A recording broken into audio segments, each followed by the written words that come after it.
Hello, welcome my channel skill knowledge. आज का जो मेरा टॉपिक है वो कंप्यूटर बेसिक को लेकर के है। बेसिक का मतलब समझें तो जो हमारे नए यूज़र हैं उनके लिए सिस्टम आइकन पहचानना कैसे होगा। तो जैसे मान लीजिए सिस्टम आइकन हमारे 5 होते हैं, जैसे folder icon, computer icon, network icon, recycle bin, control panel. Okay. तो आप जैसे मुझे इसका पूरा कॉन्फ़िगरेशन चेक करना है तो हम क्या करते हैं, इस पे राइट क्लिक करते हैं, प्रॉपर्टीज़ पे जाते हैं।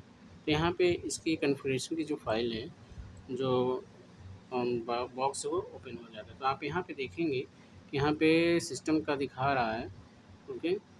एसर है, मैन्युफैक्चर एसर का है, रेटिंग 1.0 है और प्रोसेसर इंटेल कोर प्रीमियम है और रैम जो हमारा 2 GB है। सिस्टम 32 बिट ऑपरेटिंग सिस्टम है। तो इस तरीके से हम इसको पहचान सकते हैं। ओके।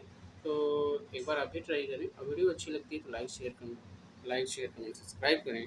Thank you.